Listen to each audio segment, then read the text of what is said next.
Hello friends, ছোটদের জন্য ছোট্ট একটি ইলেকট্রিসিটি প্রডিউসিং জেনারেটর কিভাবে বানানো যায় তাই দেখানোর চেষ্টা করেছি আজকের এই ভিডিওতে। পিভিসি পাইপের শীট দিয়ে বানানো এই জেনারেটরটি কিন্তু অরিজিনাল জেনারেটরের মতোই কাজ করে। আর আমরা যদি এই ধরনের ইউনিক গ্যাজেট বাচ্চাদেরকে গিফট দেই তাহলে কিন্তু তারা বেশ খুশি হবে। আমি কিন্তু এই ইঞ্জিনটি বেশ পূর্বেই বানিয়ে রেখেছি, তবে আপনারা যদি এই ইঞ্জিনটির মেকিং প্রসেসের ভিডিও দেখতে চান তাহলে অবশ্যই কমেন্ট করবেন। আমি ফিউচারে কোনো এক সময় এই ইঞ্জিনটির মেকিং প্রসেসের ভিডিও দেখাবো। এই ইঞ্জিনটির ব্যাটারিটি কিন্তু আমরা মোবাইলের চার্জার ব্যবহার করে চার্জ করতে পারি।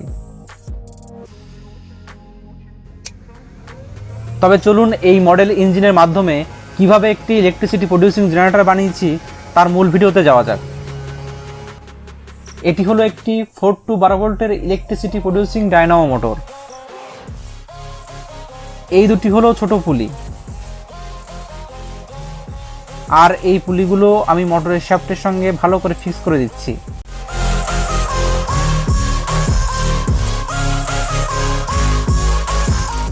এরপরে এই ডায়নামো মোটরটিকে আমি ইঞ্জিনের সঙ্গে বেশ ভালো করে স্ক্রু দিয়ে লাগিয়ে দিচ্ছি। এ হলো দুটি রাবার ব্যান্ড, যেগুলো কিনা বেল্টের মতো কাজ করে। আর এই রাবার ব্যান্ডের মাধ্যমে আমি ইঞ্জিনের পুলি এবং ডায়নামো মোটরের পুলি কানেক্ট করে দেব।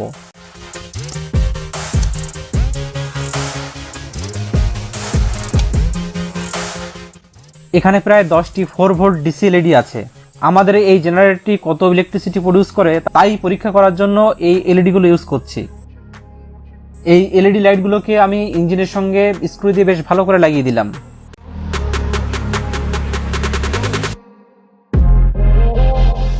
ফোর ভোল্ট এলইডির নেগেটিভ তারটি মোটরের নেগেটিভ পোলের সঙ্গে আমি সোল্ডারিং আয়রন দিয়ে বেশ ভালো করে লাগিয়ে দিলাম।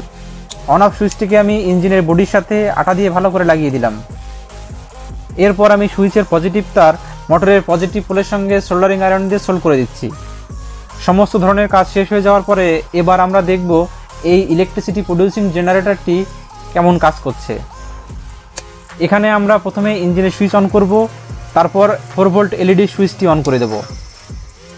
তো এখন আপনারা দেখছেন এই 4 ভোল্ট এলইডি কিন্তু বেশ ভালোভাবেই জ্বলছে।